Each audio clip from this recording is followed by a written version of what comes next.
on accueille maintenant donc Cyril Delpierre, qui est épidémiologiste, directeur de recherche à l'INSERM et directeur du Centre d'épidémiologie et de recherche en santé des populations, le CERPOP, à Toulouse. Merci. Merci Cyril. Oh, je pense que ça va aller. Hop. Je mets juste mon timing. Donc, merci pour me donner l'occasion de vous faire un petit peu ce panorama des inégalités sociales de santé. Je vais reprendre pas mal de points qui ont été aussi évoqués par François. Je vais moins me concentrer sur les inégalités territoriales, mais plus sur les inégalités sociales. Mais vous verrez qu'il y a des choses qui sont communes. Un premier point qui est important pour moi, c'est que quand on parle d'inégalités sociales de santé, on parle de différences systématiques évitables et importantes. Le fait que ce soit systématique, c'est pour ça qu'on parle d'inégalité et pas de différence dans le domaine de la santé. Et donc, premier point important, ça nous concerne toutes et tous. Les inégalités sociales de santé, ce n'est pas parler d'une population qui serait précaire versus le reste de la population qui ne serait pas concernée. Et même quand on parle de précarité, je vous ai juste ici mis des éléments de définition de population précaire au pluriel qu'on peut évoquer. Si vous vous intéressez par exemple aux populations sans domicile fixe, on estime que c'est 300 000 personnes en France, donc c'est les données de la Fondation Abbé Pierre en 2023. Si vous vous intéressez aux ménages qui perçoivent un minimum social en 2022, c'est 4 millions de personnes. Et si on s'intéresse à la population qui vit sous le seuil de pauvreté, on est à plus de 9 millions de personnes. Donc vous voyez même que quand on utilise le mot précaire, les populations auxquelles on s'adresse sont vraiment très variées. Donc finalement, les inégalités concernent l'ensemble de la population et donc on est tous et toutes concernés. On les mesure classiquement par la position socio-économique. Donc le niveau d'éducation, la catégorie socio-professionnelle ou les revenus. Mais comme ça a été dit dans une question, ça ne sont pas les seuls déterminants des inégalités. Il y a aussi le genre, l'origine ethno-raciale, l'orientation sexuelle, le handicap. Ce sont des dimensions importantes. Dans le champ de l'épidémiologie, elles sont un petit peu plus difficiles à étudier, notamment l'origine ethno-raciale. Le genre, comme l'a dit François, on le fait de plus en plus et depuis longtemps. En général, dans les dossiers médicaux, partout, vous avez âge et sexe. Vous n'avez pas forcément les autres éléments. C'est plus compliqué, par exemple, d'avoir le niveau d'éducation que d'avoir le sexe à la naissance quand on s'intéresse aux inégalités. Donc voilà à peu près le panorama. Mais bien sûr, elles sont toutes importantes, ces dimensions, et évidemment, elles s'entrecroisent. Donc je vais dire un gros mot, mais on fait aussi de l'approche intersectionnelle. On mélange ces dimensions, puisqu'évidemment, elles se cumulent, elles se potentialisent, parfois elles s'annulent, et donc c'est intéressant à étudier.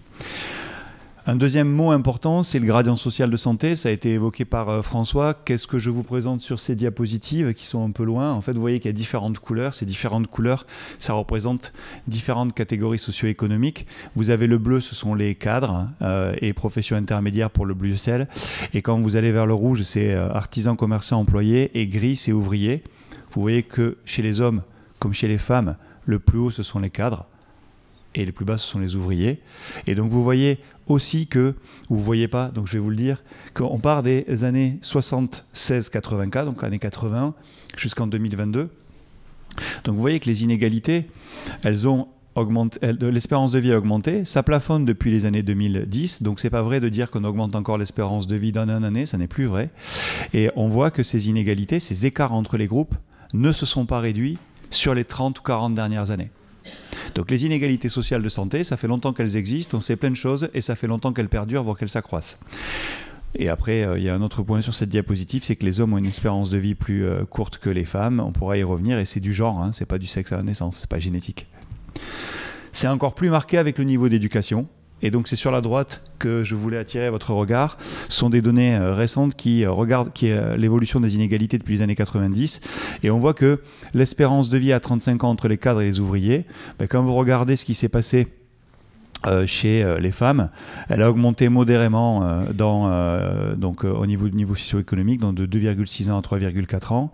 Elle diminue chez les hommes. Et vous voyez surtout que le niveau d'études qui est en bas confère des inégalités qui sont vraiment très très marquées, puisque chez les femmes aujourd'hui, on a un écart en fonction du niveau d'études de 5 ans d'espérance de vie, alors que cet écart était de 4,8 ans, alors un tout petit peu moins dans les années 90, et chez les hommes c'est 8 ans. C'est ce qui est en bas à droite. Donc on a 8 ans d'écart d'espérance de vie en France, à 35 ans en fonction du niveau d'études. Donc j'ai insisté beaucoup sur le niveau d'études parce que c'est pour moi le marqueur central des inégalités sociales en France. Je ne dirais pas la même chose aux États-Unis. Mais en France, c'est vraiment le niveau d'études. On est un pays très, très inégalitaire en termes de niveau d'études. La probabilité d'avoir un diplôme quand ses propres parents n'ont pas de diplôme est vraiment très compliquée en France par rapport à nos voisins européens, par exemple. Et ces inégalités, elles se construisent depuis le début de la vie. Qu'est-ce que ça montre ce schéma? Très simplement, les 5% les moins aisés versus les 5% les plus aisés, comment ils meurent? Et l'INSEE a regardé comment on mourait au cours de la vie. Pas de scoop, on a une surmortalité juste après la naissance. Ce risque de mortalité décroît, l'adolescence arrive, ça augmente. Puis plus on vieillit, plus on a un risque de mourir, c'est pas un scoop. Vous voyez que cet écart entre le bleu et le orange existe depuis le début de la vie. Donc Didier Fassin parle d'incorporation, nous aussi on utilise le mot incorporation, on incorpore ces inégalités. Dès le début de la vie, on n'est pas sur la même trajectoire. Alors évidemment, je parle à l'échelle des populations, je ne fais pas de la prédiction individuelle. Mais elle s'aggrave, donc elle se constitue dès le début de la vie. Et Madame Chaumin en a parlé, je parle d'inégalité de mortalité, mais il y a aussi des inégalités sociales de morbidité, bien évidemment. On ne meurt pas de rien, on meurt de maladie. Et là, vous avez des gradients.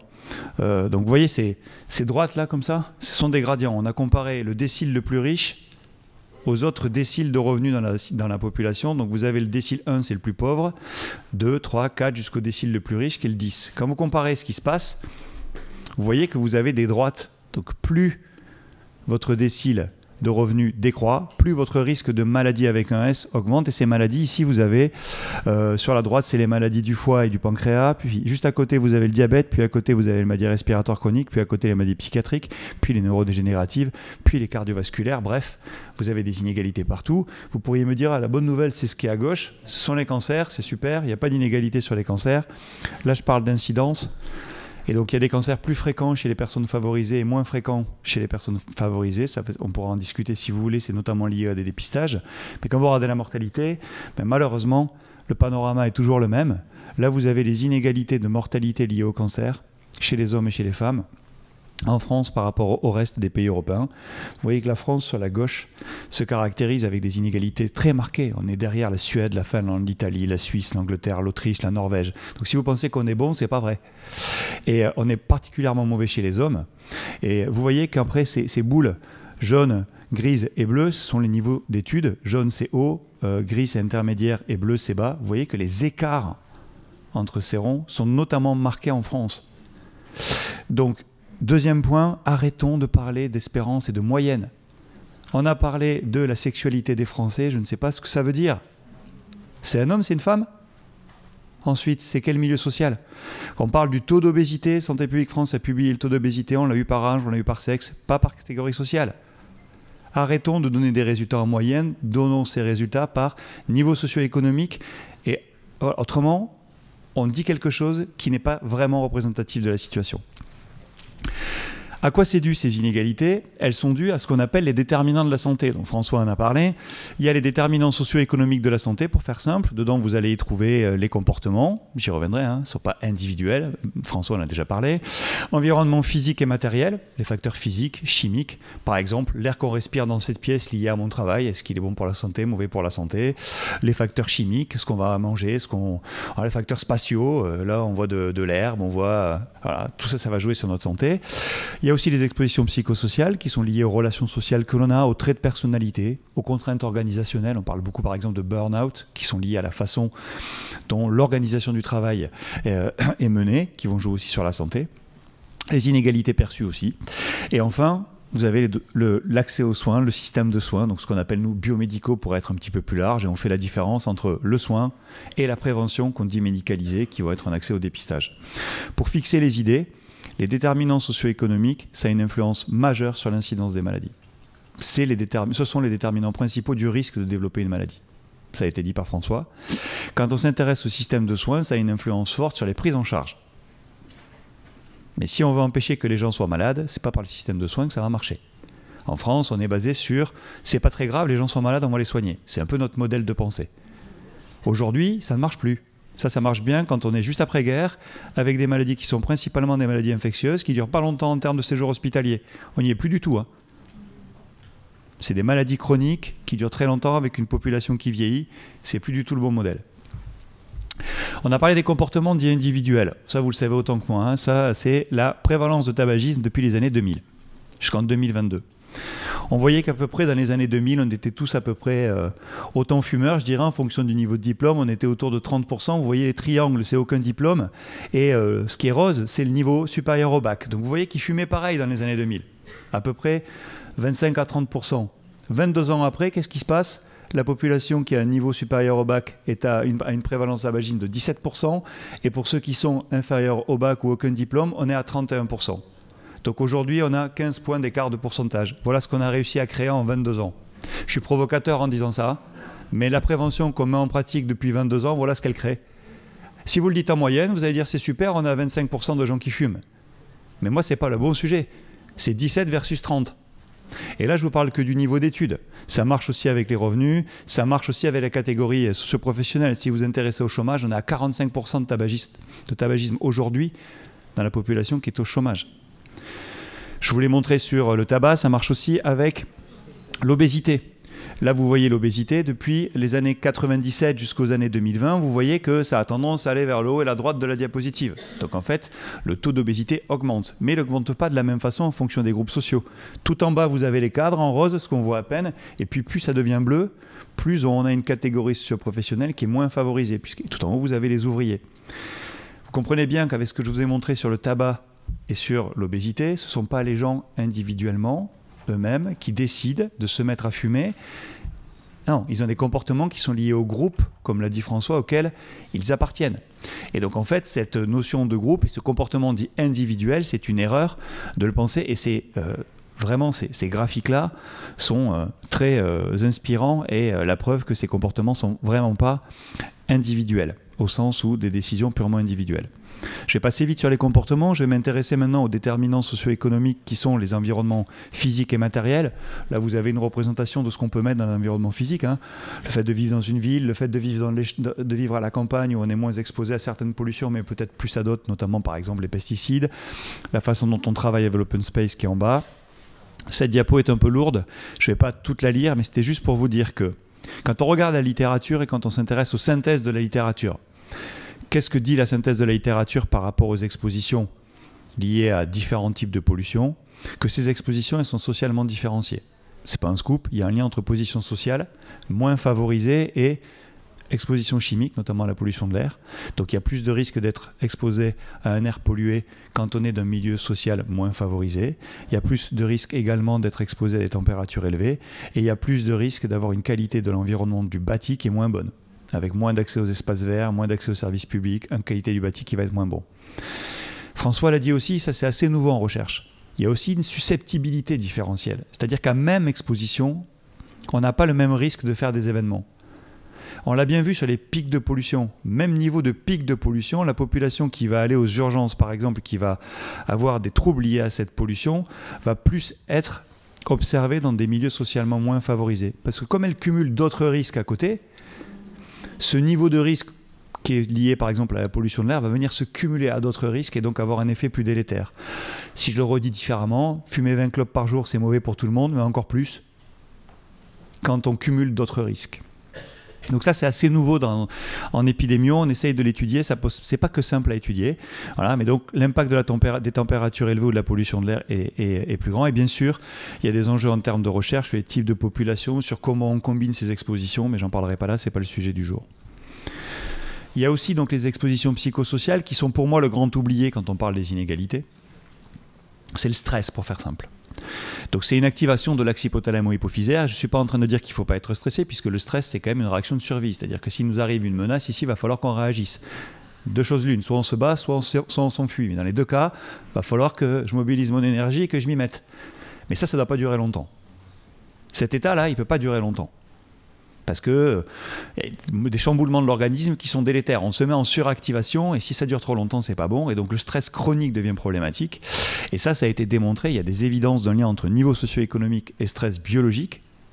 Donc stress perçu et stress biologique. Et quand on parle de stress psychosociaux, il y a des travaux qui ont mis en avant l'importance de l'adversité durant l'enfance, le fait d'avoir eu des traumas, le fait d'avoir eu des abus, le fait d'avoir été exposé à des situations durant l'enfance de négligence par exemple. Il y a aussi les contraintes organisationnelles. Je parle des contraintes au travail, mais par exemple le harcèlement scolaire va laisser des traces. les situations de discrimination, j'aurais dû mettre un S, et les inégalités perçues aussi. Le fait de se percevoir comme étant délaissé, déclassé, ça joue aussi sur la santé via ces mécanismes. Donc ça, c'est un modèle qu'on a développé dans l'équipe. Finalement, si je schématise, comment le social peut influencer la biologie par deux grands mécanismes. Par mon milieu social, je vais être exposé à je vais être plus sujet à des expositions matérielles et comportementales, donc qui vont faire rentrer des molécules externes dans mon corps. Le tabac, c'est pas mauvais en soi, hein. C'est ce qu'on fume qui est toxique, et donc on fait rentrer des toxiques dans notre corps. C'est pareil avec la qualité de l'eau qu'on boit, ce que l'on mange, etc. À côté de ces expositions matérialistes et comportementales, il y a les expositions psychosociales qui sont liées aux relations sociales, aux contraintes professionnelles. Je n'ai pas besoin de molécules extérieures pour agir sur votre santé dans ces cas-là. Le simple fait de vous dire que tous les jours vous êtes bon ou bonne à rien, que finalement vous servez à personne, que personne ne tient à vous, ça suffit à vous rendre malade. Par des mécanismes qu'on sait bien identifier aujourd'hui. Et vraiment, pour boucler la boucle, l'ensemble de toutes ces expositions, c'est ce qu'on appelle beaucoup aujourd'hui l'exposome. Si vous avez déjà vu ce terme, c'est ça qu'on met derrière le mot exposome. Alors les soins, ça a été bien évoqué par François, c'est juste pour insister sur ce qu'il a dit. Là, c'est un travail de l'OCDE en haut qui se dit qu'est-ce qui se passerait si on augmentait de 10% les dépenses de santé, si on baissait de 10% le tabagisme, si on baissait de 10% l'alcool, si on augmentait de 10% l'alimentation saine. Bon, bref, vous avez compris. J'augmente de 10% tout ce qui est en haut. Voilà, et je regarde l'impact que ça a sur l'espérance de vie. Si on augmente les dépenses de santé, on augmente l'espérance de vie de 3 mois et demi. C'est bien. C'est pas rien. François l'a dit. C'est pas rien. Mais quand on regarde l'éducation, c'est à peu près pareil. Si on rajoute l'éducation au revenu, on est à 5,5, donc bien plus que l'augmentation des dépenses de santé. En France, je vous mets au défi, si jamais vous avez entendu un ministre de la Santé, voire même un Premier ministre dire que pour améliorer l'espérance de vie, il allait augmenter les revenus et augmenter le niveau d'études moyen en France, je prends, ça n'existe pas. Parce qu'en France, la prérogative santé, c'est le ministère de la Santé, c'est principalement du soin. Et donc évidemment, ça fait réfléchir les choses de manière différente. L'éducation est un moyen, par exemple, de gagner en littératie en santé, d'avoir un meilleur contrôle sur sa vie. Ce n'est pas uniquement apprendre un métier. On ne parle pas tout à fait de la même chose. Et quand on regarde ça de manière un petit peu plus fine, nos collègues québécois ont regardé ce qui s'était passé sur les 30 ans de gains d'espérance de vie du siècle dernier, qui est quand même une super nouvelle. Qu'est-ce qui était attribuable au système de soins? Qu'est-ce qui était attribuable aux conditions de vie? Vous avez 25%. François a dit 20%, un cinquième. On est dans les mêmes ratios, hein, c'est les mêmes données. En gros, 20 à 25% du gain d'espérance de vie, c'est le système de soins. C'est pas rien. Mais quand on dit ça, on oublie que 75%, ce sont les conditions de vie. Et on oublie des choses que tout le monde sait, hein, l'accès à l'eau, l'accès à des bonnes conditions de vie, le fait de s'être nettoyé les mains, par exemple, sont des facteurs qui sont autrement plus importants. Le fait d'avoir enlevé les plombs dans les peintures sont des facteurs qui ont un impact sur la santé des populations bien au-dessus que certains antibiotiques, par exemple. Les inégalités, je vais vraiment aller très vite parce que ça, François l'a dit, hein, il y a des inégalités d'accès. Je veux juste préciser un truc parce que dans le débat actuel, c'est important. Il y a des problèmes d'inégalité d'accès. C'est-à-dire que quand on regarde l'accès pour les bénéficiaires de CMUC, d'ACS ou d'AME, il est moins bon. Il y a des travaux de l'adresse, de défenseurs des droits, qui montrent que dans des situations de testing, le simple fait de dire que vous bénéficiez de ces minima sociaux fait que vous n'avez pas la même proposition de rendez-vous. Et ça, c'est vrai, quels que soient les professionnels de santé, et c'est encore pire quand ils sont spécialistes. Jusqu'à 1/3 des praticiens modifient leur pratique de rendez-vous selon le profil socio-économique des gens. On est loin du serment, hein. Et on a parfois des refus de soins qui sont clairement discriminatoires dans ces études. Donc il y a quand même un problème d'accès. Et deuxième point, ça aussi ça a été dit par François, il y a des inégalités tout au long de la prise en charge. C'est ce que j'essaye de vous montrer dans le schéma, vous ne le voyez pas, mais c'est tout le parcours en cancéro. Du risque de développer la maladie jusqu'à la mortalité, il y a des inégalités à toutes les étapes. La probabilité d'être diagnostiqué précocement, d'avoir accès à certains types de traitements, d'avoir accès aux essais thérapeutiques. Tout ça, ça va être socialement différencié. Et donc, on est un pays qui se caractérise par un taux de mortalité traitable, donc accessible par des médicaments bas par rapport à nos voisins. Par contre, le pendant de ça, c'est qu'on a oublié la prévention et quand on regarde la mortalité évitable, on n'est pas bon. Et donc on a un système qui est très très bon en termes de curatif, mais on n'est vraiment pas bon en prévention. On a vraiment pensé que ce n'était pas grave que les gens soient malades, on allait les soigner. Donc ça, vous avez un modèle conceptuel. Je vais passer vite aussi. Si vous vous intéressez aux déterminants, voilà, modèle conceptuel qui est très bien, qui montre comment finalement le système dans lequel on vit, politique, socio-économique, va jouer sur les inégalités de distribution de la position socio-économique dans un pays, et que donc, vous voyez, la classe sociale, le genre, l'ethnie, l'éducation, l'occupation, les revenus, déterminants de la santé, vont jouer sur les circonstances matérielles, les comportements, les facteurs psychosociaux qui vont, in fine, jouer sur la santé. Et vous voyez que le système de soins n'est pas central dans ce schéma, hein. Il est en bas à droite. Donc c'est vraiment pas le cœur si on veut réduire les inégalités. 5 minutes, c'est parfait, j'ai le même chrono. Implication pour le système de soins, ben en fait... on a donc, j'ai dit, exposition, susceptibilité différentielle. Donc ça veut dire qu'il y a un rôle majeur des conditions de vie sur la santé et que donc ces conditions de vie elles doivent être mieux intégrées dans le système de santé.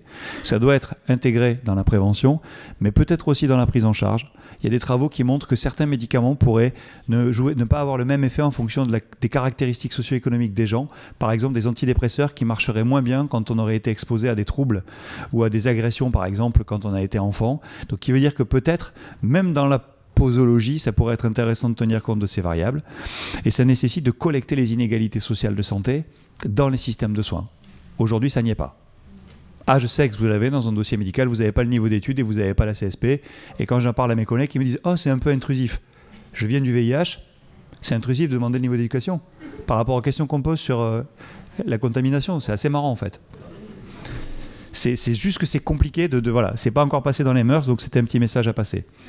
Deuxième, dans l'action, qu'est-ce qu'on peut faire pour l'action publique? C'est qu'il y a de la santé dans toutes les politiques, ça a été dit. Santé dans toutes les politiques, là où le bas blesse, c'est que, alors que la majorité de la santé est déterminée par les facteurs socio-économiques, on a énormément d'interventions, la très grande majorité, qui vont se fixer que sur 30% du problème, puisqu'ils vont se fixer sur les comportements. La très grande majorité de nos actions sont centrées sur les comportements. Et le problème des actions qui se ciblent sur les comportements, c'est qu'elles ont un grand risque en elles d'aggraver les inégalités. Parce que les individus qui vont être plus en mesure de capter le message, de mettre en pratique le message, seront celles qui auront les plus grosses ressources. Et je reboucle sur ce que disait François, vont être les populations qui vont être socialement plus avantagées. Donc si on se focalise sur le niveau individuel, il y a des gros risques d'augmenter les inégalités. Pourquoi on ne fait rien? C'est vrai qu'on sait plein de choses, et pourquoi on ne fait rien? Je suis d'accord avec François. On ne fait rien parce que je pense qu'on s'est planté en épidémiologie. On a cru comme en médecine que identifier le problème, ça suffisait à proposer une solution. Je vous donne un exemple. On a montré que le tabac était à risque pour la santé, et donc ben voilà, vous avez la solution, vous n'avez qu'à arrêter de fumer. Mais ce n'est pas parce qu'on a identifié le problème qu'on a dit quelque chose d'intelligent pour pouvoir le réduire. Et donc on doit développer la recherche interventionnelle. On doit aller tester des choses, des solutions, certaines marcheront, certaines ne marcheront pas. Et donc je rejoins ce qu'a dit François, il faut tester, il faut évaluer, et il faut vraiment développer la recherche interventionnelle. Notre collègue Louise Potvin au Québec parle de passer de la science des problèmes à la science des solutions. Et pour ça, il faut aussi intégrer des approches d'universalisme proportionné. Donc je ferai le lien avec la présentation de Christine juste après moi. Approche de l'universalisme proportionné, c'est simple, hein, vous connaissez souvent cette image à gauche, souvent il manque la justice. On a souvent que l'égalité et l'équité. L'égalité, vous voyez, c'est que pour accéder à voir ce match, vous donnez une caisse à tout le monde. Vous voyez bien qu'il y a toujours effectivement le petit garçon, par exemple ici, ou la petite fille qui n'arrive pas à avoir le match. L'équité, ce serait de donner 2 caisses à la personne qui est la plus petite, comme ça elle peut voir, et de rien donner au premier. Pour être très très honnête avec vous, c'est compliqué de faire ça. Parce qu'en général, la population qui a les plus grands moyens, si vous lui donnez rien, elle a aussi le plus de pouvoir, y compris de casser votre intervention, y compris de revendiquer le fait qu'elle ait aussi droit à certaines choses. Donc le mieux, c'est vraiment d'intervenir pour tout le monde. On fait une action universelle, personne ne va être mis de côté, mais il va falloir peut-être réfléchir à la proportion des choses. Et vous voyez que la justice, c'est intéressant, au lieu d'essayer de compenser le problème lié à la palissade, on s'intéresse directement à la palissade. On ne met plus une palissade à moi, mais un grillage, on a réglé le problème. L'universalisme proportionné, vous l'avez aussi sur la droite, c'est que vous intervenez sur tout le monde, mais vous voyez que la dose ne va pas être la même. Vous avez une dose rouge complètement à droite, où vous avez des besoins qui sont faibles, on intervient un peu, et vous pouvez intervenir de manière très forte sur la population qui en aurait le plus besoin. Et dernière diapo, pour vous dire que ça ne reste pas que de la théorie. Ici, vous avez différents leviers d'intervention d'universalisme proportionné, c'est ça le UP. Vous pouvez, par exemple, faire les allocations familiales, où vous voyez qu'au fur et à mesure que la catégorie sociale s'améliore, vous donnez moins d'argent. C'est le ticket de cantine, il y a beaucoup de choses qui marchent comme ça. Dans la santé, c'est un petit peu plus rare. Une autre possibilité, c'est une intensité croissante d'une même intervention. Vous faites la même intervention, mais vous allez changer l'intensité. Par exemple, c'est les consultations PMI. On peut venir 1 fois chez vous, 10 fois chez vous, 50 fois chez vous. Vous avez une autre solution, c'est des composantes différentes qui peuvent s'additionner ou se combiner en fonction des besoins. C'est ce qui est le point C. Vous voyez que ça commence déjà en termes de composés de l'intervention à être différents en fonction des groupes sociaux. Et enfin, la dernière intervention sont des composantes différentes qui sont chacune adaptées aux besoins de la population, où donc là on fait différentes interventions en fonction des populations. Tout ça rentre dans l'universalisme proportionné, et ce sont des choses qu'on doit encore développer en France, parce que je dirais qu'on en est encore qu'au début, et ça pose quand même aussi des questions éthiques et des questions de discrimination qui ne sont pas simples à résoudre. Je vous remercie pour votre attention.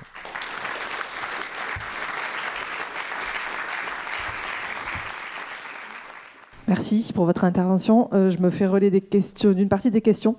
Donc, il y en a une qui concerne les chiffres que vous avez présentés qui sembleraient concerner les populations plutôt citadines.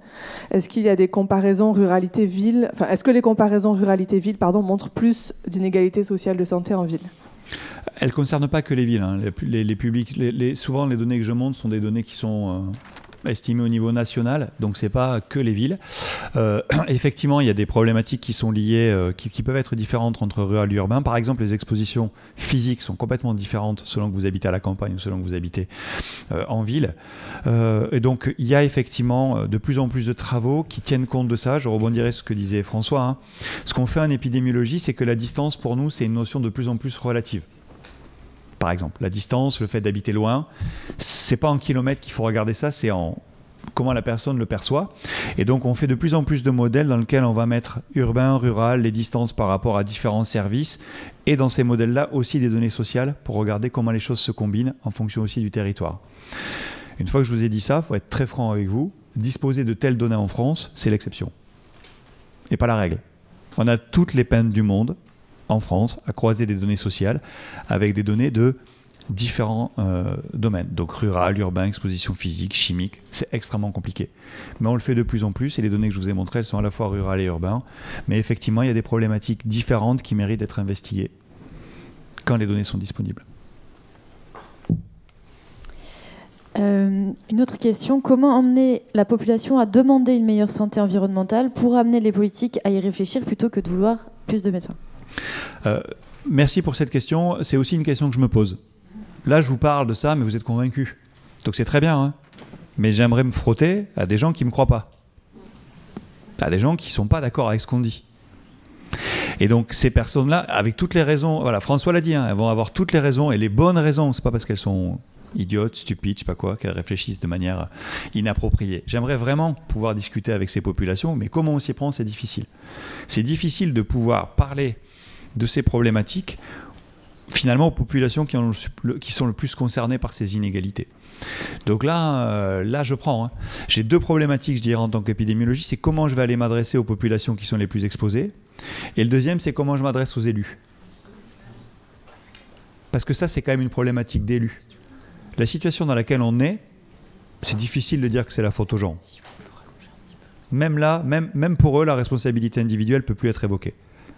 On n'a pas décidé de la famille dans laquelle on est né, et du quartier dans lequel on est né, et du pays dans lequel on est né. Mais c'est extrêmement difficile à faire. Je veux dire, voilà, par rapport à mes collègues d'autres pays, je peux être que jaloux. Je ne sais pas comment on fait. Donc je rebondis sur cette question. Je ne sais pas comment on s'y prend pour pouvoir atteindre les publics qui en auraient le plus besoin.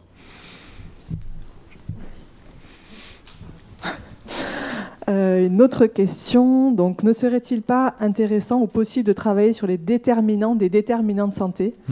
Exemple, qui aboutit sur une question en illustration, pourquoi les personnes défavorisées fument plus que les autres alors que les prix ont été augmentés considérablement ?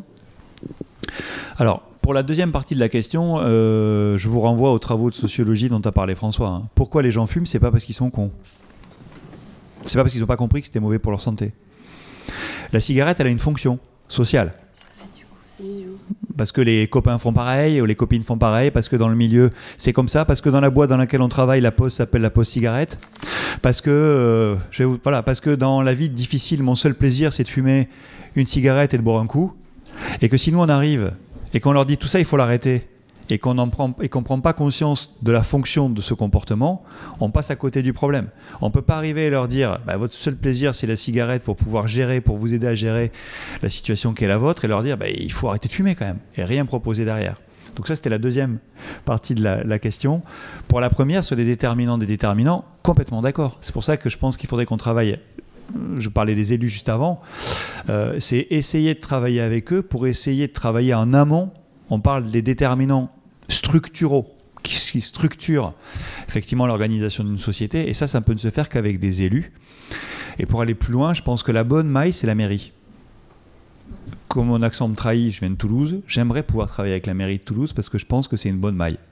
C'est une bonne taille pour essayer de connaître en général bien leur territoire. Quand on s'intéresse à la pollution, c'est pas pareil de parler de Toulouse ou de Montpellier. Donc il y a des secteurs qui peuvent être régionaux, il y a des thématiques régionales, mais des thématiques où la taille de la mairie, de la commune, c'est peut-être la bonne taille, mais encore une fois, je suis preneur d'avis sur comment on pourrait s'organiser pour pouvoir organiser des rencontres avec des élus, pour pouvoir échanger sur ces problématiques-là. Merci. Et une dernière question. Est-ce qu'il ne serait pas plus impactant de faire des actions concrètes de prévention au sein, par exemple, d'une entreprise pour lever les freins à l'accès, par exemple, au dépistage, à la prévention? Alors moi, par rapport à la question sur la prévention, je suis convaincu que c'est la priorité. Et on n'est pas du tout dans cette logique-là, je suis très franc avec vous. Hein. Sur 100 € qui vont être mis, s'il y en a 6, 7 qui sont mis dans la prévention, c'est le max. Ouais, alors 2, moi j'avais aussi 2, j'ai vu 6 dernièrement. Alors non, ça me paraît beaucoup. Mais voilà, on n'est pas, en tout cas on est loin du compte.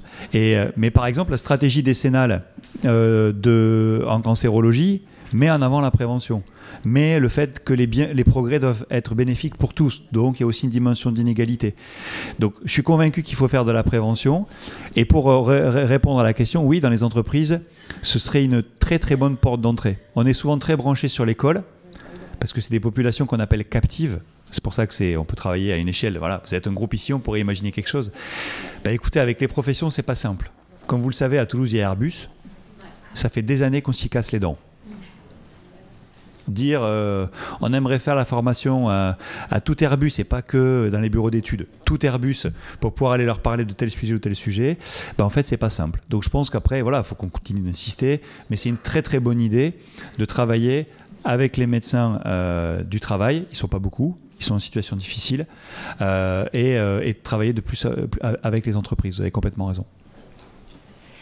Alors, vous m'avez interpellée, donc je suis obligée de répondre. Hein. Donc, pour dire oui, on ne fait pas assez sur la prévention, on est bien d'accord. On est bien d'accord, c'est pour ça que c'est l'engagement 1 de notre PRS. Alors, je ne veux pas faire le débat de la table ronde d'avant, hein, mais oui, il faut travailler autrement sur la prévention. Votre intervention est très intéressante puisqu'on est en train de travailler justement sur d'autres modes. On ne fait pas assez de prévention. Voilà, le sujet, c'est ISS. ISS, il y a le sujet prévention, on est bien d'accord. Et on a le sujet de l'école. Je l'ai cité en introduction, l'école promotrice de la santé. Oui, il faut faire des choses à l'école et on travaille avec les rectorats. Voilà. J'en dirai pas plus, je dirai plus tout à l'heure. Ok. Merci Madame Chaume. On va arrêter là les questions et passer à l'intervention suivante. Merci beaucoup Cyril.